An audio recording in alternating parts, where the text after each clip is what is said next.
ನಮಸ್ತೆ ವೀಕ್ಷಕರೇ, ಇವತ್ತಿನ ವಿಶೇಷ ಕಾರ್ಯಕ್ರಮಕ್ಕೆ ಸ್ವಾಗತ. ನಾನು ಪ್ರವೀಣಿ ದಾಸ್. ನಮ್ಮ ದೇಶದ ಪ್ರತಿಯೊಬ್ಬ ಪ್ರಜೆಗೂ ಕೂಡ ನ್ಯಾಯ ದೊರಕಲೇಬೇಕು ಅನ್ನುವಂಥದ್ದು ನಮ್ಮ ಸಂವಿಧಾನದಲ್ಲಿ ಇರುವಂತಹ ಪೀಠಿಕೆ ಎನ್ನಲಾಗಿದೆ. ಆರ್ಟಿಕಲ್ 39A ಇದರಲ್ಲಿ ರಾಜ್ಯ ಸರ್ಕಾರಗಳು ಆರ್ಥಿಕವಾಗಿ ಹಿಂದುಳಿದವರಿಗೆ ಮತ್ತು ಭೌಗೋಳಿಕ ಹಿನ್ನೆಲೆಯಿಂದ ಅಸಮಾನತೆಯನ್ನು ಎದುರಿಸ್ತಾ ಇರುವಂಥವರಿಗೆ ನ್ಯಾಯ ಪಡೆಯುವ ವ್ಯವಸ್ಥೆಗೆ ಉಚಿತ ಪ್ರವೇಶವನ್ನು ನೀಡಬೇಕು ಮತ್ತು ಅದಕ್ಕೆ ಬೇಕಾದ ಬೆಂಬಲವನ್ನು ನೀಡಬೇಕು ಎಂದು ಹೇಳಲಾಗುತ್ತೆ. ಹಾಗೆಯೇ ಆರ್ಟಿಕಲ್ 14 ಮತ್ತು ಆರ್ಟಿಕಲ್ 21ರಲ್ಲಿ ಗುರುತಿಸಿರುವ ನಮ್ಮ ಮೂಲಭೂತ ಹಕ್ಕುಗಳಲ್ಲಿ ನ್ಯಾಯ ಪಡೆಯುವುದು ಕೂಡ ಒಂದಾಗಿದೆ. ಈ ಹಿನ್ನೆಲೆಯಲ್ಲಿ ಕೇಂದ್ರ ಸರ್ಕಾರದ ಕಾನೂನು ಮತ್ತು ನ್ಯಾಯ ಸಚಿವಾಲಯವು ನ್ಯಾಯದ್ವಾರಕ್ಕೆ ಸಾರ್ವತ್ರಿಕ ಪ್ರವೇಶ ಎನ್ನುವ ಉದ್ದೇಶದಿಂದ ಪ್ರಜಾಕೇಂದ್ರಿತ ನ್ಯಾಯದಾನ ವಿಧಾನವನ್ನು ರೂಪಿಸಲು ಹಾಕಿಕೊಂಡಿರುವ ಯೋಜನೆಯೇ ದಿಶಾ ಯೋಜನೆ. ಮಹಿಳೆಯರು, ಮಕ್ಕಳು, ಅಲ್ಪಸಂಖ್ಯಾತರು, ಲಿಂಗತ್ವ ಅಲ್ಪಸಂಖ್ಯಾತರು, ಹಿರಿಯ ನಾಗರಿಕರು ಮತ್ತು ಅಂಗವಿಕಲರು ಇವರುಗಳಿಗೆ ಕಾನೂನು ಮಾಹಿತಿಯನ್ನು ನೀಡುವ ಯೋಜನೆಯ ಅಡಿಯಲ್ಲಿ ಈ ಒಂದು ಸರಣಿ ಕಾರ್ಯಕ್ರಮವನ್ನು ನಾವು ಹಮ್ಮಿಕೊಂಡಿದ್ದೀವಿ. ಅದೇ ದಿಶಾ ಕಾರ್ಯಕ್ರಮ. ಮತ್ತೊಮ್ಮೆ ತಮ್ಮೆಲ್ಲರಿಗೂ ಈ ಕಾರ್ಯಕ್ರಮಕ್ಕೆ ಪ್ರೀತಿಯಿಂದ ಸ್ವಾಗತವನ್ನು ಕೋರ್ತಾ ಇದ್ದೀವಿ. ಈ ಒಂದು ದಿಶಾ ಕಾರ್ಯಕ್ರಮದ ಅಡಿಯಲ್ಲಿ ಇವತ್ತಿನ ಕಾರ್ಯಕ್ರಮದಲ್ಲಿ ಸಬಲೀಕರಣ ಕಾನೂನುಗಳ ಪರಿಚಯವನ್ನು ಮಾಡಿಸಲಿಕ್ಕೆ ಹಾಗೂ ಇದರೊಟ್ಟಿಗೆ ಒಂದಷ್ಟು ಮಾಹಿತಿಯನ್ನು ನೀಡಲಿಕ್ಕೆ ಇವತ್ತಿನ ಕಾರ್ಯಕ್ರಮದಲ್ಲಿ ಅಂಜಲಿ ರಾಮಣ್ಣ ಕಾನೂನು ತಜ್ಞರು ಇವರಿದ್ದಾರೆ. ಮೊದಲನೇದಾಗಿ ಇವರನ್ನು ನಮ್ಮ ಕಾರ್ಯಕ್ರಮಕ್ಕೆ ಬರಮಾಡ್ಕೊಳ್ಳೋಣ. ಮೇಡಮ್ ನಮಸ್ತೆ, ಕಾರ್ಯಕ್ರಮಕ್ಕೆ ಸ್ವಾಗತ. ನಮಸ್ಕಾರ. ಹಾಗೆ ವೀಕ್ಷಕರೇ, ಇನ್ನೊಬ್ಬ ಅತಿಥಿ ನಮ್ಮೊಟ್ಟಿಗೆ ಜಾಯಿನ್ ಆಗಿದ್ದಾರೆ. ವೆಂಕಟೇಶ್ ಡಿ ಕೊನೆಗಟ್ಟ, ವ್ಯವಸ್ಥಾಪಕರು ಮಂತ್ರಾ ಸಂಸ್ಥೆ. ಸರ್, ನಿಮಗೂ ಕೂಡ ಕಾರ್ಯಕ್ರಮಕ್ಕೆ ಆತ್ಮೀಯವಾದಂತಹ ಸ್ವಾಗತ. ನಮಸ್ತೆ. ಇನ್ನು ವೀಕ್ಷಕರೇ, ನಾನು ನಿಮಗೆ ಹೇಳಿದೆ ಇವತ್ತಿನ ಕಾರ್ಯಕ್ರಮದ ಮೂಲ ಉದ್ದೇಶ ಏನು, ಹಾಗೆ ಈ ಕಾರ್ಯಕ್ರಮದ ವಿಶೇಷತೆ ಏನು ಅಂತ. ಹಾಗೆ ಈ ಕಾರ್ಯಕ್ರಮದಲ್ಲಿ ಸಬಲೀಕರಣ ಕಾನೂನುಗಳ ಪರಿಚಯವನ್ನು ನಾವು ನಿಮಗೆ ಮಾಡಿಕೊಡ್ತಾ ಇದ್ದೀವಿ. ಹಾಗಿದ್ರೆ ಮೊದಲನೇದಾಗಿ ಈ ಸಬಲೀಕರಣ ಕಾನೂನುಗಳ ಪರಿಚಯ ಅಂದರೆ ಏನು ಅನ್ನೋದ್ರ ಬಗ್ಗೆ ತಿಳ್ಕೊಳ್ಳೋಣ. ಮೇಡಮ್, ಇದ್ರ ಬಗ್ಗೆ ಒಂದಷ್ಟು ಮಾಹಿತಿ. ನೋಡಿ, ಜಗತ್ತಿನ ಎಷ್ಟೊಂದು ಸಂವಿಧಾನಗಳು, ಎಷ್ಟೊಂದು ವಿಧಾನಗಳು ಎಲ್ಲವನ್ನೂ ತೆಗೆದುಕೊಂಡ್ರೂ ಸಬಲೀಕರಣ ಅನ್ನುವ ಒಂದು ಪರಿಕಲ್ಪನೆಯೆಡೆಗೆ ನಮ್ಮ ಸಂವಿಧಾನ ಕೊಟ್ಟಿರುವಷ್ಟು ಮಹತ್ವ ಮತ್ತು ಒತ್ತು ಜಗತ್ತಿನ ಇನ್ಯಾವ ಸಂವಿಧಾನ ಮತ್ತು ಆಡಳಿತ ರೀತಿ ನೀತಿಗಳು ಕೊಟ್ಟಿಲ್ಲ. ಆ ಕಾರಣಕ್ಕೆ ನಾವು ನಮ್ಮ ಸಂವಿಧಾನ ನಮ್ಮ ಹೆಮ್ಮೆ ಅಂತ ಹೇಳ್ತೀವಿ. ಈ ಸಬಲೀಕರಣದ ಕಾನೂನುಗಳ ಅವಶ್ಯಕತೆ ಏನು ಅಂತ ತಿಳ್ಕೊಂಡ್ಬಿಟ್ರೆ ಬಹುಶಃ ಸಬಲೀಕರಣದ ಕಾನೂನುಗಳು ಯಾಕಿವೆ, ಯಾವ್ಯಾವ್ದಿದೆ ಅಂತ ಅರ್ಥ ಮಾಡ್ಕೊಳ್ಳೋದು ತುಂಬ ಸುಲಭ ಅನಿಸುತ್ತೆ. ನೋಡಿ, ಉದಾಹರಣೆಗೆ ನಾವು ಯಾವುದೋ ಒಂದು ಬಸ್ಸು, ಟ್ರೈನು ಇಲ್ಲೆಲ್ಲ ಹತ್ತು ಹೋಗುವಾಗ ಮೊದಲನೇ ಇನ್ಸ್ಟ್ರಕ್ಷನ್ ಆಗಿ ನಮಗೆ ಕಾಣುವ ಒಂದು ಬೋರ್ಡ್ ಅಂದರೆ ಮಹಿಳೆಯರಿಗೆ, ಮಕ್ಕಳೊಡನೆ ಇರುವ ಮಹಿಳೆಯರಿಗೆ, ಅಂಗವಿಕಲರಿಗೆ, ವೃದ್ಧರಿಗೆ ಮತ್ತು ಅವಶ್ಯಕತೆ ಇರುವ ಗರ್ಭಿಣಿ ಸ್ತ್ರೀಯರಿಗೆ, ಹಿರಿಯ ನಾಗರಿಕರಿಗೆ ಇವರಿಗೆ ಈ ಸೀಟನ್ನು ಬಿಟ್ಕೊಡ್ಬೇಕು, ಇಲ್ಲದೇ ಇದ್ರೆ 250ರಿಂದ 500 ರೂಪಾಯಿ ದಂಡ ಅನ್ನೋ ಮೊದಲನೇ ಬೋರ್ಡ್ ಬರುತ್ತೆ. ಅಂದರೆ ಇಲ್ಲಿ ಯಾರನ್ನ ಸಬಲೀಕರಣಗೊಳಿಸಬೇಕು ಅಂತ ಒಂದು ಲಿಸ್ಟ್ ಹಾಕೊಂಡಿದ್ದೀವಲ್ಲ, ಅವರ ಚಿತ್ರಣವನ್ನು ನಮ್ಮ ಕಣ್ಣು ಮುಂದೆ ತಂದ್ಕೊಂಡ್ರೆ ಸಬಲೀಕರಣದ ಅವಶ್ಯಕತೆ ಏನು, ಸಬಲೀಕರಣ ಯಾಕಾಗಬೇಕು, ಈ ದೇಶ ಮುಂದುವರಿಬೇಕು ಆರ್ಥಿಕವಾಗಿ, ಸಾಮಾಜಿಕವಾಗಿ ಮತ್ತು ಎಲ್ಲ ವಿಧದಲ್ಲೂ ಮುಂದುವರಿಬೇಕು ಅಂದರೆ ಇಂತಹ ಪ್ರಜೆಗಳಿಗೆ ಸಬಲೀಕರಣದ ಅವಶ್ಯಕತೆ ಇದೆ. ಅಷ್ಟೇ ಅಲ್ಲ, ನಮ್ಮ ಸಂವಿಧಾನದ ಮೂಲ ಆಶಯ ಸಹಬಾಳ್ವೆ. ಅಂದರೆ ಎಲ್ಲರೂ ಒಟ್ಟಿಗೆ ಬಾಳ್ವೆ ನಡೆಸಬೇಕು. ಬಾಳ್ವೆ ನಡೆಸೋದಂದ್ರೆ ಒಟ್ಟಿಗೆ ಕೂತ್ಕೊಂಡ್ಬಿಡೋದು, ಒಟ್ಟಿಗೆ ನಿಂತ್ಕೊಂಡ್ಬಿಡೋದು ಅದಲ್ಲ. ಕ್ವಾಲಿಟಿ, ಗುಣಮಟ್ಟದ ಬಾಳನ್ನು ಪ್ರತಿಯೊಬ್ಬರೂ ಅನುಭವಿಸಬೇಕು. ಇದು ನಮ್ಮ ಸಂವಿಧಾನದ ಮೂಲ ಆಶಯ. ಹಾಗಾಗಿ ನಾವು ಯಾರು ವಲ್ನರಬಲ್ ಅಂದರೆ ತಮ್ಮನ್ನು ತಾವು ಸೂಕ್ಷ್ಮ ಪರಿಸ್ಥಿತಿಗೆ ತೆರೆದುಕೊಂಡು ಬಹಳ ಬೇಗ ತೊಂದರೆಗೆ ಒಳಗಾಗ್ತಾರೋ ಅಂತಹ ಸಮೂಹವನ್ನು ನಾವು ವಲ್ನರಬಲ್ ಸಮೂಹ ಅಂತೀವಿ. ಇಂತಹ ಜನ ಮಹಿಳೆಯರು, ಮಕ್ಕಳು, ಪರಿಶಿಷ್ಟ ಜಾತಿ, ಅಂಗವಿಕಲರು, ಹಿರಿಯ ನಾಗರಿಕರು, ಲಿಂಗತ್ವ ಅಲ್ಪಸಂಖ್ಯಾತರು ಇವರೆಲ್ಲರೂ ವಲ್ನರಬಲ್ ಕಮ್ಯುನಿಟಿ ಅಂತ ನಾವು ಗುರುತಿಸಿರೋದ್ರಿಂದ ಇವರನ್ನು ಬಲಪಡಿಸಿ ಸಮಾಜದ ಮುಖ್ಯವಾಹಿನಿಯಲ್ಲಿ ನಮ್ಮ ಸಂವಿಧಾನ ಹೇಳಿರ್ತಕ್ಕಂತಹ ಗುಣಮಟ್ಟದ ಸಹಬಾಳ್ವೆಯಲ್ಲಿ ಕರೆದುಕೊಂಡು ಹೋಗೋದಕ್ಕೋಸ್ಕರ ನಾವು ಹಲವಾರು ಕಾನೂನುಗಳನ್ನು ರಾಜ್ಯ ಸರ್ಕಾರ ಮತ್ತು ಕೇಂದ್ರದಿಂದ ನಾವು ರಚನೆ ಮಾಡ್ಕೊಂಡಿದ್ದೀವಿ. ನಮ್ಮನ್ನು ನಾವು ಅದರಲ್ಲಿ ಒಡ್ಡುಕೊಳ್ಳೋದಕ್ಕೋಸ್ಕರ ರಚನೆ ಮಾಡ್ಕೊಂಡಿದ್ದೀವಿ. ಓಕೆ, ಎಸ್ ವೀಕ್ಷಕರೇ, ಸೊ ನಾವು ತಿಳ್ಕೊಂಡ್ವಿ ಸಬಲೀಕರಣ ಕಾನೂನುಗಳು ಅಂದರೆ ಯಾವ ರೀತಿ ಆಗುತ್ತೆ, ಅಂದರೆ ಅದರ ಪರಿಚಯ ಹೇಗಿರುತ್ತೆ ಅಂತ ಮೇಡಮ್ ನಮಗೆ ಎಕ್ಸ್ಪ್ಲೈನ್ ಮಾಡಿದ್ರು. ಇನ್ನು ಅಂಗವಿಕಲರಿಗೆ ಅಂತ ಇರುವಂತಹ ಕಾನೂನುಗಳು ಅಂತ ಅನ್ನೋದಾದರೆ ವೆಂಕಟೇಶ್ ಸರ್ ಏನು ಹೇಳ್ತೀರಾ ಇದರ ಬಗ್ಗೆ? ಈಗಾಗಲೇ ಮೇಡಮ್ ಹೇಳಿದಾಗೆ ನಮಗೆ ಸಹಬಾಳ್ವೆಯನ್ನು ನಡೆಸಬೇಕು ಅಂತಂದರೆ ನಾವೆಲ್ಲ ಮನುಷ್ಯರು, ಎಲ್ಲರೂ ಸಮನಾಗಿ ಸಮಾಜದಲ್ಲಿ ಬದುಕಬೇಕು ಅಂತಂದರೆ ನಮಗೆ ಕಾನೂನುಗಳ ಅಗತ್ಯ ಖಂಡಿತ ಇದೆ. ಯಾಕೆ ಅಂದರೆ ಎಲ್ಲ ರೀತಿಯ ಜನರು ಈ ಸಮುದಾಯದಲ್ಲಿ ಬದುಕಬೇಕಾದ್ರೆ ನಮ್ಮ ವಿಕಲಚೇತನರಿಗೂ ಸಹ ಕಾನೂನುಗಳನ್ನು ರೂಪಿಸುವ ಮೂಲಕ ನಾವು ಅವರಿಗೆ ಒಂದು ಗೌರವಾನ್ವಿತ ಬದುಕನ್ನು ಕಟ್ಕೊಳ್ಳೋದಕ್ಕೆ ನಾವು ಅವಕಾಶವನ್ನು ಮಾಡಿಕೊಡ್ಬೇಕಾಗತ್ತೆ. ಹಾಗಿದ್ರೆ ಯಾವೆಲ್ಲ ಕಾನೂನುಗಳಿವೆ? ಖಂಡಿತ. ಈಗ 2016ರಲ್ಲಿ ನಾವು ನಮ್ಮ ಅಂಗವಿಕಲರಿಗೆ ವಿಕಲಚೇತನ ಕಾಯ್ದೆ 2016 ಅಂತ ಈಗಾಗಲೇ ಬಂದಿದೆ. ಈ ಕಾಯ್ದೆಯಲ್ಲಿ 21 ರೀತಿಯ ಅಂಗವಿಕಲತೆಯನ್ನು ನಾವು ಗುರುತಿಸ್ತಾ ಇದ್ದೀವಿ. ಈ ಅಂಗವಿಕಲತೆ ಮೊದಲು ಈ ಕಾನೂನು ಬರೋದಕ್ಕಿಂತ ಮುಂಚಿತವಾಗಿ ಕೇವಲ 7 ಅಂಗವಿಕಲತೆಯನ್ನು ಮಾತ್ರ ನಾವು ಗುರುತಿಸ್ತಾ ಇದ್ವಿ.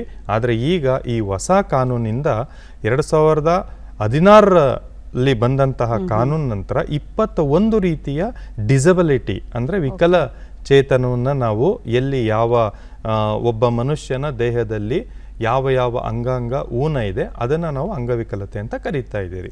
ಈಗ ಇನ್ನೊಂದು ವಿಶೇಷ ಏನು ಅಂತಂದರೆ ರಕ್ತದಲ್ಲಿ ಇರುವಂತಹ ರಕ್ತ ಸಂಬಂಧಿ ಕಾಯಿಲೆ ಇರುವುದನ್ನು ಸಹ ನಾವು ಡಿಸಬಿಲಿಟಿ ಅಂತ ಕರೀತಾ ಇದ್ದೀವಿ.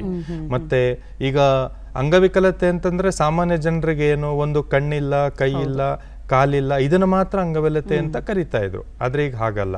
ಕಿವಿ ಕೇಳಿಸ್ತಿಲ್ಲ ಅಂತಂದ್ರೆ, ಮಾನಸಿಕ ಅಸ್ವಸ್ಥರಾಗಿದ್ರೆ, ಈ ಎಲ್ಲ ವಿಚಾರಗಳನ್ನು ನಾವು ಯೋಚನೆ ಮಾಡಿ ಸರ್ವೆ ಮಾಡಿ ಅನೇಕ ಸ್ವಯಂ ಸೇವಾ ಸಂಸ್ಥೆಗಳು ಸಹ ಒಂದಷ್ಟು ಸಲಹೆಗಳನ್ನು ಇಲಾಖೆಗಳಿಗೆ ಕೊಟ್ಟ ಕಾರಣ 2016ರಲ್ಲಿ ಈ ಕಾನೂನು ಜಾರಿಗೆ ಬಂದಿದೆ. ಮತ್ತೆ ಇದರಲ್ಲಿ ನಾವು ಬಹಳ ಮುಖ್ಯವಾಗಿ ಗಮನಿಸಬೇಕಾಗಿರೋದು ಏನಂದ್ರೆ, ಕರ್ನಾಟಕ ರಾಜ್ಯದ ಯಾವುದೇ ಇಲಾಖೆಯಲ್ಲಿ ಯಾವುದೇ ಕಚೇರಿಯಲ್ಲಿ ಒಂದು ಬಜೆಟ್ ಏನಿರುತ್ತೆ ಆ ಬಜೆಟ್ ಅಲ್ಲಿ 5% ಅಂಗವಿಕಲರ ಕಲ್ಯಾಣಕ್ಕಾಗಿಯೇ ಖರ್ಚು ಮಾಡಬೇಕು ಅಂತ ಇದೆ. ಉದಾಹರಣೆ, 100 ರೂಪಾಯಿ ಒಂದು ಇಲಾಖೆಯಲ್ಲಿ ಬಜೆಟ್ ಇದ್ರೆ ಆ 100 ರೂಪಾಯಿಲಿ 5 ರೂಪಾಯಿ ವಿಕಲಚೇತನರಿಗಾಗಿ ನಾವು ಅವರ ಕಲ್ಯಾಣಕ್ಕಾಗಿ ನಾವು ಖರ್ಚನ್ನ ಮಾಡಬೇಕಾಗಿದೆ. ಯಾವುದೇ ಗ್ರಾಮ ಪಂಚಾಯಿತಿ ಇರಲಿ, ಯಾವುದೇ ಸೋಷಿಯಲ್ ವೆಲ್ಫೇರ್ ಡಿಪಾರ್ಟ್ಮೆಂಟ್ ಇರಲಿ, ಅಲ್ಲಿ ಕಂಪಲ್ಸರಿಯಾಗಿ ಕಡ್ಡಾಯವಾಗಿ ಈ ಬಜೆಟ್ ಅನ್ನ ಖರ್ಚು ಮಾಡಬೇಕಾಗತ್ತೆ. ಯಾವ ರೀತಿ ಖರ್ಚು ಮಾಡಬೇಕಾಗಿದೆ ಅಂದ್ರೆ, ಅವರಿಗೆ ಹೇರ್ ಫೋನ್ ಕೊಡೋದ್ರ ಮುಖಾಂತರ, ವೀಲ್ ಚೇರ್ ಕೊಡೋದ್ರ ಮುಖಾಂತರ, ಮತ್ತೆ ಶಸ್ತ್ರಚಿಕಿತ್ಸೆಗಳನ್ನ ಮಾಡಿಸುವ ಮುಖಾಂತರ ನಾವು ಈ ಡಿಸಬಲ್ ಸಮುದಾಯಕ್ಕೆ ನಾವು ಅವರಿಗೆ ಒಂದಷ್ಟು ಅವಕಾಶಗಳನ್ನು ಕೊಡಬೇಕಾಗತ್ತೆ. ಮತ್ತೆ ಇನ್ನೊಂದು ಬಹಳ ಮುಖ್ಯವಾಗಿ ನಾವಿಲ್ಲಿ ಗಮನಿಸಬೇಕಾಗಿರೋದು, 5 ವರ್ಷದ ಒಳಗಡೆ ಶೀಘ್ರವಾಗಿ ಗುರುತಿಸಲ್ಪಡಬಹುದಾದಂತಹ ಕಾಯಿಲೆಗಳು ಅಂತ ನಾವು ಹೇಳ್ತೀರಿ. ಈ ಶೀಘ್ರವಾಗಿ ಗುರುತಿಸಬಹುದಾದಂತಹ ಕಾಯಿಲೆಗಳನ್ನು ನಾವು ಐಡೆಂಟಿಫೈ ಮಾಡಿದ್ರೆ ಬಹುತೇಕ 80% ಕಾಯಿಲೆಗಳನ್ನು ನಾವು ವಾಸಿ ಮಾಡ್ಬೋದು ಅಂತ ಹೇಳ್ತಾರೆ. ಹಾಗಾಗಿ ಆ ರೀತಿ ಚಿಕ್ಕ ಮಕ್ಕಳಲ್ಲೇ ಕಾಯಿಲೆಗಳನ್ನು ಗುರುತಿಸಿ ಈಗ ನೀವು ನೋಡ್ಬೋದು, ಈ ಸೀಳು ತುಟಿ ಇರುವಂಥವ್ರಿಗೆ ಆಪರೇಷನ್ ಮಾಡ್ತಾರೆ, ಅದು ಶೀಘ್ರವಾಗಿ ಗುರುತಿಸುವಂಥದ್ದು. ಯಾವ ಮಗುಗೆ ಕಿವಿ ಕೇಳಿಸ್ತಾ ಇಲ್ಲ, ಅವುಗಳನ್ನು ಶೀಘ್ರವಾಗಿ ಗುರುತಿಸಿ ನಾವು ಆಪರೇಷನ್ಗಳು ಮಾಡೋದ್ರ ಮುಖಾಂತರ ಖಂಡಿತ ನಾವು ಸಕ್ಸಸ್ ಅನ್ನ ಮಾಡಿ ಸಾಮಾನ್ಯ ಜನರಂತೆ ಬದುಕೋ ರೀತಿ ನಾವು ಮಾಡಬಹುದು. Okay sir.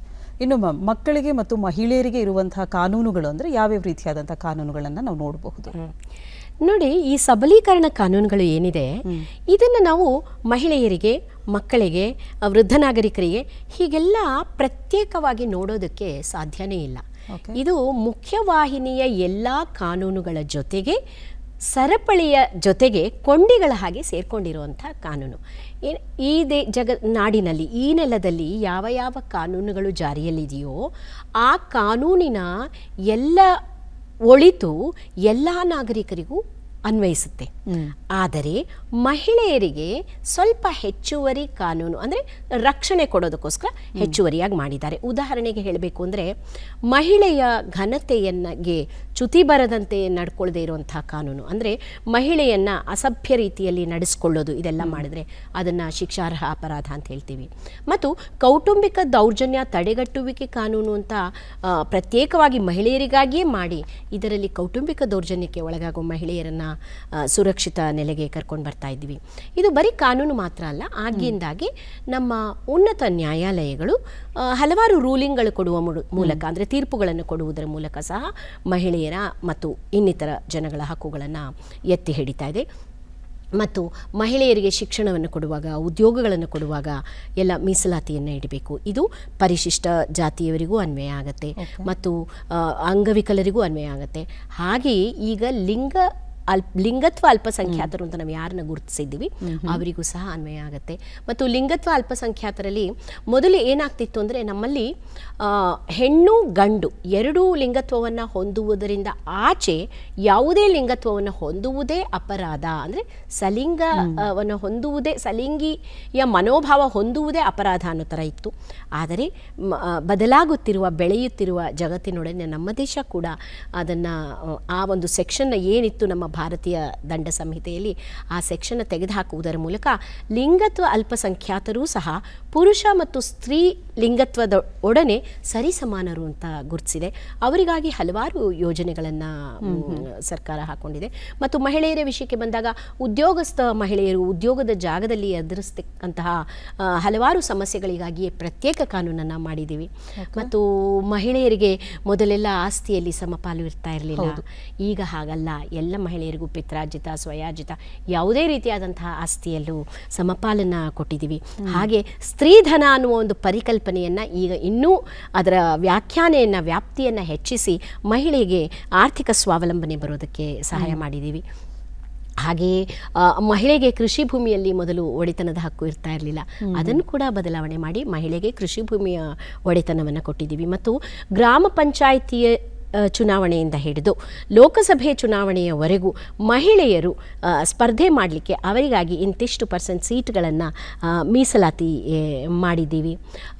ಮತ್ತು ಮಹಿಳೆಯರ ಅವರ ಒಂದು ಪೌಷ್ಟಿಕಾಂಶದ ಕಡೆಗೆ ಸಹ ನಾವು ಹೆಣ್ಣು ಭ್ರೂಣ ಹತ್ಯೆ ತಡೆಗಟ್ಟುವಿಕೆ ಕಾನೂನಿನಿಂದ ಹಿಡಿದು ಮಹಿಳೆ ಒಂದು ಪುಟಾಣಿ ಹೆಣ್ಣು ಮಗು ತಾಯಿಯ ಗರ್ಭದಿಂದ ಹೊರಬಂದಾಗಿಂದ ಬರೀ ಹೆಣ್ಣು ಮಗುವಿನ ಮಾತ್ರವಲ್ಲ, ಮಗುವಿನ ಮತ್ತು ಬಾಣಂತಿ ತಾಯಿ ಏನಿರ್ತಾಳೆ ಅವಳ ಪೌಷ್ಟಿಕಾಂಶವನ್ನು ಮತ್ತು ಹದಿಹರೆಯದ ಹೆಣ್ಣು ಮಕ್ಕಳ ಪೌಷ್ಟಿಕಾಂಶವನ್ನು ವಹಿಸಿಕೊಳ್ಳುವಂಥ ಯೋಜನೆಗಳನ್ನು ಸರ್ಕಾರ ಹಾಕೊಂಡಿದೆ. ಹೀಗೆ ಮಹಿಳೆಯರ ಪರವಾಗಿ, ಅಲ್ಪಸಂಖ್ಯಾತರ ಪರವಾಗಿ, ಪರಿಶಿಷ್ಟ ಜಾತಿಯ ಪರವಾಗಿ ಸಾಕಷ್ಟು ಕಾನೂನುಗಳನ್ನು ಮಾಡಿದ್ದೀವಿ. ಮಕ್ಕಳಿಗೆ ಏನು ಕಾನೂನು? ಮಕ್ಕಳಿಗೆ ಯಾಕೆ ಕಾನೂನು? ತಂದೆ ತಾಯಿ ಹೆರ್ತಾರೆ, ಅವ್ರು ನೋಡ್ಕೊಳ್ತಾರೆ. ಇದು ನೋಡಿ, ಈಗ 2024ನೇ ಇಸ್ವಿಯಲ್ಲೂ ಸಹ ಬಹುಪಾಲು ಜನರಿಗೆ ಮಕ್ಕಳಿಗಾಗಿಯೇ ಕಾನೂನುಗಳು ಇದೆ ಅಂದರೆ ಆಶ್ಚರ್ಯ ಆಗುತ್ತೆ. ಆದರೆ ನಮ್ಮಲ್ಲಿ ಮಕ್ಕಳ ನ್ಯಾಯ ಕಾಯಿದೆ ಪಾಲನೆ ಮತ್ತು ಪೋಷಣೆ 2015 ಅಂತ ಒಂದು ಕಾನೂನಿದೆ. ಇದು ನಾವು ಏನಂದರೆ ವಿಶ್ವಸಂಸ್ಥೆಯೊಡನೆ ಅಂತಾರಾಷ್ಟ್ರೀಯ ಮಕ್ಕಳ ಹಕ್ಕುಗಳ ಒಡಂಬಡಿಕೆಗೆ ನಾವು ಸಹಿ ಹಾಕಿದ ರಾಷ್ಟ್ರ ಆಗಿದ್ದೀವಿ. ಹಾಗೆಯೇ ಮಹಿಳೆಯ ಮೇಲಿನ ದೌರ್ಜನ್ಯ ತಡೆಗಟ್ಟುವಿಕೆ ಒಡಂಬಡಿಕೆಗೂ ನಾವು ಅಂತಾರಾಷ್ಟ್ರೀಯ ಒಡಂಬಡಿಕೆಗೆ ಸಹಿ ಹಾಕಿದ್ದೀವಿ. ಹಾಗಾಗಿ ನಾವು ಪ್ರತ್ಯೇಕ ಕಾನೂನುಗಳನ್ನು ಮಾಡಿದ್ದೀವಿ. ಈ ಒಂದು ಮಕ್ಕಳ ನ್ಯಾಯ ಕಾಯಿದೆಯ ಜೊತೆಗೆ ಆ ಕಾಯಿದೆಯಲ್ಲಿ ತುಂಬ ಸ್ಪಷ್ಟವಾಗಿ ನಾವು ಮಕ್ಕಳನ್ನು ಹೇಗೆ ನಡೆಸ್ಕೊಳ್ಬೇಕು, ಯಾವ ಮಕ್ಕಳಿಗೆ ಸರ್ಕಾರದ ಅಂದರೆ ಕಾನೂನಿನ ಪಾಲನೆ ಮತ್ತು ರಕ್ಷಣೆಯ ಅವಶ್ಯಕತೆ ಇದೆ, ಅಂತಹ ಮಕ್ಕಳನ್ನು ಗುರುತಿಸೋದು ಹೇಗೆ, ಅವರ ಒಂದು ಕಾಳಜಿಯನ್ನು ವಹಿಸುವ ವ್ಯವಸ್ಥೆ ಯಾವುದು, ಇದೆಲ್ಲವನ್ನು ಮಕ್ಕಳ ನ್ಯಾಯ ಕಾಯ್ದೆಯಲ್ಲಿ ಹೇಳಲಾಗಿದೆ. ಹಾಗೆಯೇ ಬಾಲ್ಯ ವಿವಾಹ ನಮ್ಮಲ್ಲಿ ತುಂಬ ಪ್ರಚಲಿತದಲ್ಲಿ ಇನ್ನೂ ಇರುವುದು ಬಾಲ್ಯ ವಿವಾಹ ಪದ್ಧತಿ. ಅದನ್ನು ನಿಷೇಧ ಮಾಡಬೇಕು. ಇಷ್ಟು ದಿನ ತಡೆಗಟ್ಟೋದು ಹೇಗೆ ಅಂತ ಯೋಚನೆ ಮಾಡ್ತಾ ಇತ್ತು, ಆದರೆ ಅದನ್ನು ನಿಷೇಧ ಮಾಡಬೇಕು ಅನ್ನೋ ಉದ್ದೇಶದಿಂದ ಸಂಪೂರ್ಣವಾಗಿ ಇಡೀ ದೇಶದಲ್ಲಿ ಎಲ್ಲೂ ಸಹ 18 ವರ್ಷದ ಒಳಗಿನ ಮಕ್ಕಳಿಗೆ ವಿವಾಹ ಆಗಕೂಡದು ಅನ್ನೋ ಕಾನೂನನ್ನು ಜಾರಿಗೆ ತಂದಿದ್ದೀವಿ. ಮತ್ತು ಇನ್ನೊಂದು ವಿಶೇಷವಾಗಿ ಗಮನಿಸಬೇಕಾಗಿರೋ ಅಂಶ ಅಂದರೆ, ಈಗ ಮಹಿಳೆ ಕಾನೂನು ಅಂದರೆ ಅರ್ಥ ಆಗುತ್ತೆ ಮಹಿಳೆಯರಿಗೆ, ಪರಿಶಿಷ್ಟ ಜಾತಿ ಅರ್ಥ ಆಗುತ್ತೆ, ಹಿರಿಯ ನಾಗರಿಕರು ಅರ್ಥ ಆಗುತ್ತೆ. ಮಕ್ಕಳು ಹಾಗಾದರೆ ಹೆಣ್ಮಕ್ಳಿಗೆ ಮಾತ್ರನಾ? ಅಲ್ಲ, ಮಕ್ಕಳಿಗೆ ಸಂಬಂಧಪಟ್ಟ ಎಲ್ಲ ಕಾನೂನುಗಳು ಹೊಟ್ಟೆ ಒಳಗಿರೋ ಗಂಡು ಹೆಣ್ಣು ಎರಡೂ ಲಿಂಗದ ಮಗುವಿನಿಂದ 18 ವರ್ಷ ತುಂಬುವವರೆಗೂ ಕಾನೂನುಗಳು ಅನ್ವಯ ಆಗುತ್ತೆ. ಮತ್ತು ಬಾಲಕಾರ್ಮಿಕ ನಿರ್ಮೂಲನಾ ಕಾನೂನು ಇದೆ. ನಮ್ಮಲ್ಲಿ ಸಾಧಾರಣವಾಗಿ ಜನ ಎಲ್ಲ ಕೇಳೋದು, 17 ವರ್ಷ ಆಗಿದೆ ನನ್ನ ಮಗಳಿಗೆ, ಸುಮ್ಮನೆ ಮನೇಲಿ ಕೂತ್ಕೊಂಡು ರೀಲ್ಸ್ ನೋಡ್ತಾ ಇರ್ತಾಳೆ, ವಿದ್ಯೆ ಮುಂದಕ್ಕೆ ಹತ್ತಿಲ್ಲ, 10ನೇ ಕ್ಲಾಸ್ ಫೇಲ್ ಆಗಿರ್ತಾಳೆ ಅಥವಾ ಓದಿದ್ದಾಳೆ, ಮನೆ ಕೆಲಸಕ್ಕೆ ಕರ್ಕೊಂಡು ಹೋಗ್ತೀನಿ ಅಂತ. ಅದು ಕೂಡ ಅಪರಾಧ. ಗಂಡು ಮಗು ಇರಲಿ ಹೆಣ್ಣು ಮಗ ಇರಲಿ, 18 ವರ್ಷದ ಒಳಗಿನ ಮಕ್ಕಳನ್ನು 16-17 ವರ್ಷ ತಾನೇ ಮನೆ ಕೆಲಸ ಮಾಡ್ತಾರೆ ಅಂತ ಮನೆ ಕೆಲಸಕ್ಕೆ ಕಳಿಸೋದು ಅಪರಾಧ. ಹಾಗೆಯೇ 14 ವರ್ಷದವರೆಗಿನ ಮಕ್ಕಳಿಗೆ ನಮ್ಮಲ್ಲಿ ಶಿಕ್ಷಣವನ್ನು ಮೂಲಭೂತ ಹಕ್ಕು ಅಂತ ಗುರುತಿಸಿದೆ. ಮತ್ತು ಹಿರಿಯ ನಾಗರಿಕರಿಗೆ ಬೇರೆ ಎಲ್ಲ ಹಕ್ಕುಗಳ ಜೊತೆಗೆ ಅವರ ಪ್ರಾಕೃತಿಕ ಸೂಕ್ಷ್ಮತೆಯನ್ನು ಗಮನಿಸಿ, ಅವರ ಮಾನಸಿಕ ಸೂಕ್ಷ್ಮತೆಯನ್ನು ಗಮನಿಸಿ, ಅವರಿಗೆ ಅವರ ಆಸ್ತಿಯನ್ನು ಭದ್ರಪಡಿಸ್ಕೊಳ್ಳೋದು ಹೇಗೆ ಮತ್ತು ಅವರಿಗೆ ಮಾನಸಿಕ ಒಂದು ಹಿನ್ನೆಲೆ ಆಗದ ಹಾಗೆ, ಹಿಂದೇಟು ಆಗದ ಹಾಗೆ ಅವರು ಅವರನ್ನು ರಕ್ಷಿಸಿಕೊಳ್ಳೋದು ಹೇಗೆ ಅನ್ನೋದ್ರ ಬಗ್ಗೆ ಸಹ ನಮ್ಮಲ್ಲಿ ಕಾನೂನು ಜಾರಿಗೆ ಇದೆ. Okay ma'am.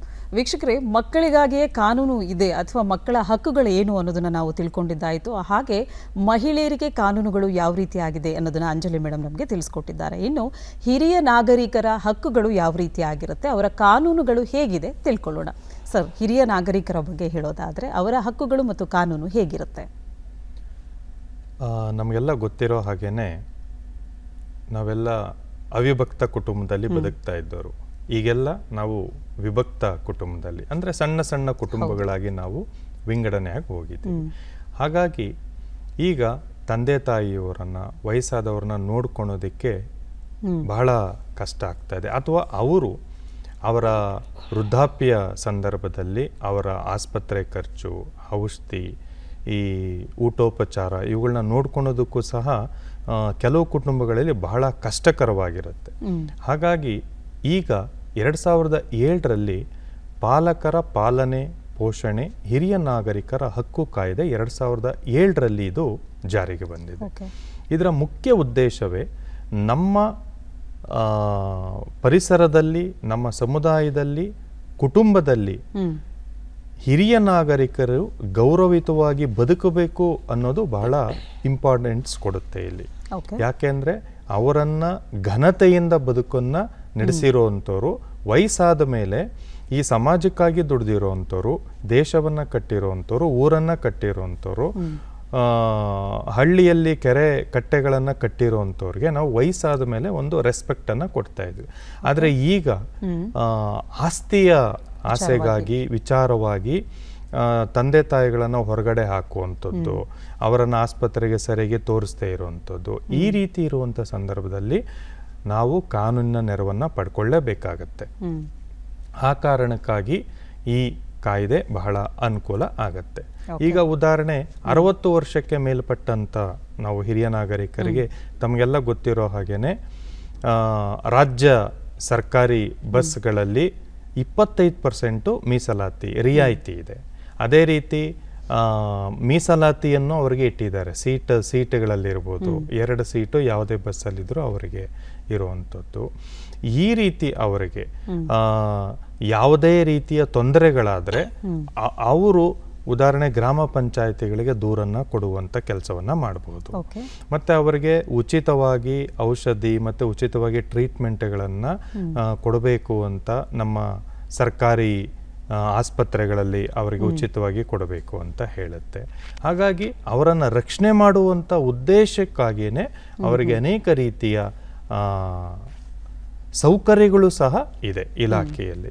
ಮತ್ತು ಅವರಿಗೆ ಪೆನ್ಷನ್ ಬರುವಂಥದ್ದು, ವೃದ್ಧಾಪ್ಯ ವೇತನವನ್ನು 60 ವರ್ಷಕ್ಕೆ ಮೇಲ್ಪಟ್ಟಂಥವ್ರಿಗೆ 600 ರೂಪಾಯಿಗಳನ್ನು ಪೆನ್ಷನನ್ನು ಬರ್ತಾ ಇದೆ.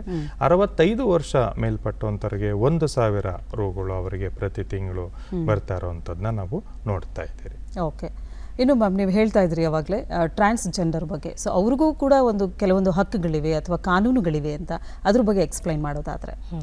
ನಮ್ಮಲ್ಲಿ 2012ನೇ ಇಸ್ವಿನಲ್ಲಿ ಈ ಲಿಂಗತ್ವ ಅಲ್ಪಸಂಖ್ಯಾತರ ಬಗ್ಗೆ ಒಂದು ಕಾನೂನನ್ನೇ ತರಬೇಕು ಅಂತ ಒಂದು ಕರಡು ಪ್ರತಿಯನ್ನು ಸಿದ್ಧ ಮಾಡಿಕೊಂಡು ಮತ್ತು ಯೋಜನೆಯನ್ನು ಸರ್ಕಾರ ತರಬೇಕು ಅಂತ ಒಂದು ಸಿದ್ಧಪಡಿಸ್ಕೊಂಡಿದೆ. ಬಹುಶಃ ಸದ್ಯದಲ್ಲಿ ಅದು ಜಾರಿಗೆ ಕೂಡ ಬರುತ್ತೆ. ಈಗ ಏನಾಗಿದೆ ಅಂದರೆ, ಉನ್ನತ ನ್ಯಾಯಾಲಯಗಳ ಹಲವಾರು ರೂಲಿಂಗ್ಗಳಲ್ಲಿ ಅವರನ್ನು ಸಮಾನವಾದ ಪ್ರಜೆಗಳು, ಬೇರೆ ಪ್ರಜೆಗಳಿಗಷ್ಟೇ ಸಮಾನವಾದಷ್ಟೇ ಪ್ರಜೆಗಳು ಇವರು ಸಹ ಅಂತ ಗುರುತಿಸಿದೆ. ಮತ್ತು ಲಿಂಗತ್ವ ಅಲ್ಪಸಂಖ್ಯಾತರು ತಮ್ಮನ್ನು ತಾವು ಲಿಂಗತ್ವ ಅಲ್ಪಸಂಖ್ಯಾತ, ಈಗ ನೋಡಿ, ಒಂದು ಶಾಲೆ ಅಥವಾ ಕಾಲೇಜು ಅಥವಾ ಯಾವುದೇ ಒಂದು ಆಧಾರ್ ಕಾರ್ಡ್ ನೀವು ಏನೇ ಮಾಡಿಸ್ಲಿಕ್ಕೆ ಹೋದ್ರೂ ಅದರಲ್ಲಿ ಪುರುಷ ಮತ್ತು ಸ್ತ್ರೀಲಿಂಗ ಇರ್ತಾ ಇತ್ತು ಮುಂಚೆ ಎಲ್ಲ. ಈಗ ಹಾಗಿಲ್ಲ. ಈಗ ತೃತೀಯ ಲಿಂಗಿಗಳು ಅಂದರೆ ತಮ್ಮನ್ನು ತಾವು ತಮ್ಮ ಲಿಂಗದಿಂದ ಗುರುತಿಸ್ಕೊಳ್ಳುವಂಥ ಒಂದು ಹಕ್ಕನ್ನು ನಾವು ಕಾನೂನಿನ ಮೂಲಕ ಅವರಿಗೆ ಕೊಟ್ಟಿದ್ದೀವಿ. ಅವರು ಯಾವುದೇ ಹಿಂಜರಿಕೆ ಇಲ್ಲದೆ ಮುಖ್ಯವಾಹಿನಿಯಲ್ಲಿ ತೊಡಗಿಕೊಳ್ಳಿ, ಅವರು ಹೇಳ್ಕೊಂಡು ಓಡಾಡ್ಬೋದು, ನಾನು ತೃತೀಯ ಲಿಂಗಿ, ನಾನು ಲಿಂಗತ್ವ ಅಲ್ಪಸಂಖ್ಯಾತರು ಅಂತ ಹೇಳ್ಕೊಳ್ಬಹುದು. ಮತ್ತು ಇತ್ತೀಚೆಗೆ ನಮ್ಮಲ್ಲಿ ಇದೆ, ಕರ್ನಾಟಕ ಉಚ್ಚ ನ್ಯಾಯಾಲಯವೇ ಲಿಂಗತ್ವ ಅಲ್ಪಸಂಖ್ಯಾತರಿಗೆ ಉದ್ಯೋಗವನ್ನು ಸಹ ಕೊಟ್ಟಿದೆ. ಇನ್ನು ಮುಂದೆ ಉದ್ಯೋಗದ ಸ್ಥಳದಲ್ಲೂ ಸಹ ಅವರಿಗೆ ಒಂದಷ್ಟು ಮೀಸಲಾತಿಯನ್ನು ಇಟ್ಟು ಅವರನ್ನು ಸಬಲೀಕರಣದತ್ತ ಹೆಜ್ಜೆ ಹಾಕಿಸ್ಬೇಕು ಅನ್ನೋ ಒಂದು ಯೋಜನೆ ಕೂಡ ಇದೆ. ಹಾಗೆಯೇ ಅವರಿಗಾಗಿಯೇ ಪ್ರತ್ಯೇಕ ಶೆಲ್ಟರ್ ಹೋಮ್ಗಳು, ಅಂದರೆ ಈಗ ಮಹಿಳೆಯರಿಗೆ ಸಾಂತ್ವನ ಕೇಂದ್ರಗಳಿದೆ ಅಲ್ಲ, ಪುರುಷರಿಗೂ ಸಹ ಸರ್ಕಾರದಿಂದ ಕೆಲವು ಅನುಕೂಲಗಳು ಇದೆ. ಆದರೆ ಲಿಂಗತ್ವ ಅಲ್ಪಸಂಖ್ಯಾತರಿಗೆ ಏನಾಗಿದೆ ಅಂದರೆ, ಇಷ್ಟು ದಿನ ಅವರು ಪುರುಷರ ಇದರಲ್ಲೂ ಸಹಾಯ ತಗೊಳ್ಳೋಕ್ಕಾಗೋದಿಲ್ಲ, ಮಹಿಳೆಯರ ಸಾಂತ್ವನ ಕೇಂದ್ರದಲ್ಲೂ ಸಹಾಯ ತಗೊಳ್ಳೋಕ್ಕಾಗೋದಿಲ್ಲ ಅನ್ನೋ ಪರಿಸ್ಥಿತಿ ಇತ್ತು. ಆದರೆ ಈ ಯೋಜನೆ 2012ರಲ್ಲಿ ಸರ್ಕಾರ ಹಾಕಿಕೊಂಡಿರುವ ಯೋಜನೆಯ ಪ್ರಕಾರ ಅವರು ಅವರಿಗಾಗಿಯೇ ಆರಂಭಿಸಲಿರುವ ಸಾಂತ್ವನ ಕೇಂದ್ರಗಳಲ್ಲಿ ಮಾನಸಿಕ ಚಿಕಿತ್ಸೆ ಆಗಲಿ, ಅಥವಾ ಅವರು ಯಾವುದೋ ಒಂದು ಊರಿಂದ ಊರಿಗೆ ಬಂದಾಗ ಒಂದು ಆರೋಗ್ಯದ ಪರಿಸ್ಥಿತಿಯಲ್ಲಿ ಬಂದಿರ್ತಾರೆ, ಅನಾರೋಗ್ಯದ ಪರಿಸ್ಥಿತಿಯಲ್ಲಿ ಟ್ರೀಟ್ಮೆಂಟ್ ತಗೊಳ್ಳೋಕೆ ಬಂದಿರ್ತಾರೆ, ಆವಾಗ ಅವರು ಎಲ್ಲಿ ಉಳ್ಕೊಳ್ಬೇಕು, ಹೀಗೆ ಸರ್ಕಾರದ ಒಂದು ಆಲ್ಮೋಸ್ಟ್ ಅದನ್ನು ಒಂದು ಹಾಸ್ಟೆಲ್ ಅನ್ನೋ ಪರಿಕಲ್ಪನೆಯ ಮೇಲೆ ಆ ಒಂದು ಯೋಜನೆ ಏನು ಮಾಡಿದ್ದಾರೆ. ಹೀಗೆ ಹಲವಾರು ಅನುಕೂಲಗಳನ್ನು ಲಿಂಗತ್ವ ಅಲ್ಪಸಂಖ್ಯಾತರಿಗೆ ಮಾಡಿಕೊಟ್ಟಿದ್ದೀವಿ. ಓಕೆ ಮ್ಯಾಮ್, ಇಷ್ಟೆಲ್ಲ ಯೋಜನೆಗಳನ್ನು ಹೇಳಿದ್ರಿ. ಸೊ ಹಿರಿಯ ನಾಗರಿಕರಿಗಾಗಿರ್ಬೋದು, ಮಕ್ಕಳಿಗಾಗಿರ್ಬೋದು, ಮಹಿಳೆಯರಿಗಾಗಿರ್ಬೋದು, ಅಥವಾ ಟ್ರಾನ್ಸ್ಜೆಂಡರ್ಗಾಗಿರ್ಬೋದು, ಇಷ್ಟೆಲ್ಲ ಯೋಜನೆಗಳಿವೆ. ಆ ಯೋಜನೆಗಳ ನ್ಯಾಯವನ್ನು ನಮಗೆ ಬೇಕು ಅಥವಾ ಯೋಜನೆಗಳು ನಮಗೆ ಎಲ್ಲಿ ಸಿಗುತ್ತೆ ಅನ್ನೋದಾದ್ರೆ ಗ್ರಾಮೀಣ ಮಟ್ಟದಲ್ಲಿ ಯಾರನ್ನ ಸಂಪರ್ಕಿಸಿದ್ರೆ ಆ ಯೋಜನೆ ಬಗ್ಗೆ ನಮಗೆ ನಾಲೆಡ್ಜ್ ಬರುತ್ತೆ. ಅದು ಬಹಳ ಮುಖ್ಯವಾದ ಪ್ರಶ್ನೆ ಕೇಳಿದ್ದೀರಾ.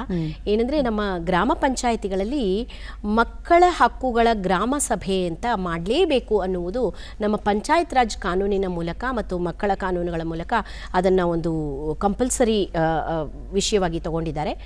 ಗ್ರಾಮ ಯಾವುದೇ ಒಂದು ಮಟ್ಟದಲ್ಲಿ ನಮ್ಮ ದೈಹಿಕ, ಮಾನಸಿಕ ಮತ್ತು ಆರ್ಥಿಕವಾಗಿ ಸಹ ಸರ್ಕಾರ ನಮ್ಗೆ ಏನೇನು ಸಹಾಯ ಮಾಡುತ್ತೆ ಅನ್ನುವ ಒಂದು ಯೋಜನೆಯನ್ನು ತಿಳ್ಕೊಳ್ಬೇಕು ಅಂದರೆ ತುಂಬ ಸುಲಭವಾದ ಪಾಯಿಂಟ್ ಅಂದರೆ ನಮ್ಮ ಗ್ರಾಮ ಪಂಚಾಯಿತಿಯ ಕಚೇರಿ ಅಲ್ಲಿ, ಮತ್ತು ನಮ್ಮ ಮನೆಗಳಿಗೆ ಬರುವಂತಹ ಆಶಾ ಕಾರ್ಯಕರ್ತರು, ಅಂಗನವಾಡಿ, ನಮ್ಮ ಬಹಳ ಹತ್ತಿರದ ಅಂಗನವಾಡಿ ಕಾರ್ಯಕರ್ತರಿಗೆ ಇದೆಲ್ಲವನ್ನು, ಅಂಗನವಾಡಿ ಕಾರ್ಯಕರ್ತರು ಮತ್ತು ಅಂಗನವಾಡಿ ಸೂಪರ್ವೈಸರ್ಗಳಿಗೆ ಈ ಎಲ್ಲ ವಿಷಯಗಳ ಬಗ್ಗೆ ಆಗಿಂದಾಗೆ ತರಬೇತಿಯನ್ನು ಕೊಟ್ಟಿರ್ತಾರೆ, ಕೊಡಲೇಬೇಕು ಅಂತ ಕಾನೂನು ಹೇಳುತ್ತೆ. ಅವರ ಬಳಿ ಹೋಗಿ ಕೇಳಿದರೆ ಆಗುತ್ತೆ. ಇದೆಲ್ಲವನ್ನೂ ಮೀರಿ ಅವ್ರು ಯಾರು ನನ್ನ ತಕ್ಷಣಕ್ಕೆ ಬರ್ತಾ ಇಲ್ಲ, ನನ್ನನ್ನು ನಾನು ತಕ್ಷಣ ರಕ್ಷಣೆ ಮಾಡ್ಕೊಳ್ಬೇಕಾಗಿದೆ, ಅಥವಾ ನನಗೆ ಇಂಥ ಏನಾದರೂ ಯೋಜನೆ ಇದೆಯಾ, ನನಗೆ ಇಂಥ ಕಷ್ಟ ಇದೆ, ಅದನ್ನು ನಾನು ಹೇಳ್ಕೊಂಡು ಅದಕ್ಕೆ ಪರಿಹಾರ ಪಡಿಬೇಕು ಅಂತಿದ್ದರೆ ಸಹಾಯವಾಣಿಗಳ ಸಂಖ್ಯೆಗಳನ್ನು ನಾವು ಬರೆದಿಟ್ಕೊಂಡ್ರೆ, ನೋಡಿಟ್ಕೊಂಡ್ರೆ ಅಂತಹ ಸಹಾಯವಾಣಿಗಳಿಗೆ ಈಗ ಕೃಷಿ ಸಹಾಯವಾಣಿ ಇದೆ, ಮಹಿಳಾ ಸಹಾಯವಾಣಿ ಇದೆ, ಮಕ್ಕಳಿಗಾಗಿ ಸಹಾಯವಾಣಿ ಇದೆ, ಮತ್ತು ವೈದ್ಯಕೀಯ ಚಿಕಿತ್ಸೆಗಾಗಿ ಸಹಾಯವಾಣಿ ಇದೆ, ಹಾಗೆ ಮಾನಸಿಕ ಚಿಕಿತ್ಸೆಗಾಗಿ ಸಹಾಯವಾಣಿ ಇದೆ. ಈ ಎಲ್ಲ ವಿಚಾರಗಳನ್ನು ನಾವು ತಿಳ್ಕೊಂಡು ಆಗಿಂದಾಗೆ ಎಲ್ಲೋ ಒಂದು ಕಡೆ ಬರೆದಿಟ್ಕೊಳ್ಳೋದು ಮತ್ತು ಗ್ರಾಮ ಸಭೆಗಳಲ್ಲಿ ಮಾತಾಡೋದು ಅದ್ರ ಬಗ್ಗೆ, ಇದೆಲ್ಲ ಮಾಡೋದ್ರಿಂದ ನಾವು ಅಂತಹ ಸಹಾಯವಾಣಿಗಳಿಗೆ ಕರೆ ಮಾಡಿ ಮೂಲಕ ಮಾಹಿತಿಗಳನ್ನು ಪಡ್ಕೊಳ್ಬೋದಾಗಿರುತ್ತೆ. ವೀಕ್ಷಕರೇ, ಈ ಎಲ್ಲ ಯೋಜನೆಗಳು ಯಾರ್ಯಾರಿಗಿದೆ ಅಂದರೆ ಕಾನೂನಾತ್ಮಕವಾಗಿ ಏನೆಲ್ಲ ಹಕ್ಕುಗಳನ್ನು ನಿಮಗೆ ಇರುತ್ತೆ, ಸೊ ಹೇಗೆ ಇದರಿಂದ ನ್ಯಾಯವನ್ನು ನೀವು ಒದಗಿಸ್ಕೊಳ್ಬಹುದು, ಸೊ ಇದರ ಕುರಿತಾಗಿ ಸಾಕಷ್ಟು ಮಾಹಿತಿಯನ್ನು ಇವತ್ತಿನ ಸಂಚಿಕೆಯಲ್ಲಿ ನಾವು ನೀಡುವಂಥ ಒಂದು ಪ್ರಯತ್ನವನ್ನು ಪಟ್ಟಿದ್ದೀವಿ. ಇನ್ನು ಕೊನೆಯದಾಗಿ ಈ ಕಾರ್ಯಕ್ರಮವನ್ನು ನೋಡ್ತಾ ಇರುವಂಥ ವೀಕ್ಷಕರಿಗೆ ಒಂದು ಮೆಸೇಜ್ ಅಂತ ಕೊಡೋದಾದರೆ ಮೇಡಮ್ ಏನು ಕೊಡ್ತೀರಾ? ನೋಡಿ, ನಾನು ಯಾವಾಗಲೂ ಈ ಒಂದು ವಲ್ನರಬಲ್ ಕಮ್ಯುನಿಟಿಗೆ ಹೇಳ್ತಾ ಇರೋದು, ನನ್ನನ್ನು ನಾನು ನೋಡ್ಕೊಳ್ಬೇಕು ಅಂದರೆ ನಾನು ದನಿ ಎತ್ತಬೇಕು, ನನಗಾಗ್ತಾ ಇರೋ ಕಷ್ಟವನ್ನು ನಾನು ಹೇಳ್ಕೊಳ್ಬೇಕು, ಮತ್ತು ಆ ಕಷ್ಟ ಪರಿಹಾರದ ಕೇಂದ್ರವನ್ನು ನಾನು ತಲುಪಬೇಕು. ಹಾಗಾದಾಗ ಮಾತ್ರ ನಾನು ಒಂದು ಸಮಸ್ಯೆಯನ್ನು ಪರಿಹಾರ ಮಾಡ್ಕೊಳ್ಳಿಕ್ಕೆ ಸಾಧ್ಯ. ಹಾಗಂತ ನಾನು ನನ್ನದು ಅಂತ ನೋಡ್ಕೊಂಡು ಕೂತ್ಕೊಳ್ಬಾರ್ದು. ನಮ್ಮ ಸಂವಿಧಾನದ ಮೂಲ ಆಶಯ ಸಹಬಾಳ್ವೆಯನ್ನು ನಾವು ಯಾವಾಗಲೂ ನೆನಪಿನಲ್ಲೇ ಇಟ್ಕೊಂಡು, ನಾನು ಸಹಾಯ ಪಡೆದ ನಂತರ ನನ್ನಂತೆ ಇರುವ ಇತರರಿಗೂ ನಾನು ಅದೇ ಒಂದು ಸದ್ಬಳಕೆಯನ್ನು ಮಾಡಿಕೊಂಡು ಸಹಾಯವನ್ನು ಒದಗಿಸ್ಕೊಡ್ಬೇಕು ಅಂತ ಹೇಳ್ತೀನಿ. Okay ma'am. ಸರ್, ನಿಮ್ಮ ಕೊನೆಯ ಮಾತು ನಮ್ಮ ವೀಕ್ಷಕರಿಗೆ ಒಂದು ಮೆಸೇಜ್ ಅಂತ ಕೊಡೋದಾದರೆ? ಒಂದು ಕೊನೆಯ ಸಂದೇಶ ಅಂತ ಹೇಳೋದಾದರೆ, ನಾವೆಲ್ಲರೂ ಸಹ ನಮಗಿರುವಂತಹ ಅವಕಾಶಗಳು ಮತ್ತು ಕಾನೂನುಗಳು ಏನೆಲ್ಲ ಇದೆ ಅದೆಲ್ಲವೂ ಸಹ ನಾವು ಅರಿತುಕೊಳ್ಬೇಕಾಗತ್ತೆ. ಮತ್ತು ಯಾವ ಯಾವ ಇಲಾಖೆಯಲ್ಲಿ ಏನೆಲ್ಲ ಕಾರ್ಯಕ್ರಮಗಳಿದೆ ಅನ್ನೋದನ್ನು, ನನಗಾಗಿ ಯಾವ ಯೋಜನೆ ಇದೆ ಮತ್ತು ವಿವಿಧ ಸಮುದಾಯಗಳಿಗೆ ಯಾವ ಯಾವ ಕಾರ್ಯಕ್ರಮಗಳಿದೆ ಅಂತ ತಿಳ್ಕೊಂಡು ಅವರಿಗೆ ತಲುಪಿಸುವಂಥ ನಿಟ್ಟಿನಲ್ಲಿ ನಾವೆಲ್ಲರೂ ಕೆಲಸ ಮಾಡಬೇಕು ಅನ್ನೋದು ನನ್ನ ಒಂದು ಸಣ್ಣ ವಿನಂತಿ. ವೀಕ್ಷಕರೇ, ಇವತ್ತಿನ ವಿಶೇಷವಾದಂತಹ ಕಾರ್ಯಕ್ರಮ ದಿಶಾ ಕಾರ್ಯಕ್ರಮದಲ್ಲಿ ಮಹಿಳೆಯರಿಗೆ, ಮಕ್ಕಳಿಗೆ, ಹಿರಿಯ ನಾಗರಿಕರಿಗೆ, ಅಲ್ಪಸಂಖ್ಯಾತರಿಗೆ, ಅಂಗವಿಕಲರಿಗೆ ಹಾಗೂ ಟ್ರಾನ್ಸ್ಜೆಂಡರ್ ಅಂತ ನಾವು ಏನು ಕರಿತೀವಿ ಅವರಿಗೆ ಇರುವಂತಹ ಹಕ್ಕುಗಳು ಯಾವುವು, ಹಾಗೆ ಕಾನೂನು ಯಾವ ರೀತಿಯಾಗಿದೆ ಅನ್ನೋದನ್ನು ಡೀಟೇಲ್ ಆಗಿ ನಾವು ನಿಮಗೆ ತಿಳಿಸುವಂಥ ಒಂದು ಪುಟ್ಟ ಪ್ರಯತ್ನವನ್ನು ಪಟ್ಟಿದ್ದೀವಿ. ಇಷ್ಟೊಂದು ಮಾಹಿತಿಯನ್ನು ನಮ್ಮ ಕಾರ್ಯಕ್ರಮದ ಮುಖಾಂತರವಾಗಿ ವೀಕ್ಷಕರಿಗೆ ನೀಡಿದ್ದಕ್ಕಾಗಿ ತಮ್ಮಿಬ್ಬರಿಗೂ ಕೂಡ ಧನ್ಯವಾದಗಳು. Thank you. ವೀಕ್ಷಕರೇ, ಇದಾಗಿತ್ತು ಇವತ್ತಿನ ವಿಶೇಷ ಕಾರ್ಯಕ್ರಮದಿಂದಾಗಿ ಸಾಕಷ್ಟು ಅನುಕೂಲವಾಗಿದೆ, ನಿಮಗೆ ವಿಷಯ ಸಿಕ್ಕಿದೆ ಅಂತ ಭಾವಿಸ್ತಾ ಮುಂದಿನ ಸಂಚಿಕೆಯಲ್ಲಿ ಮತ್ತೆ ನಿಮ್ಮ ಭೇಟಿ. ಧನ್ಯವಾದಗಳು.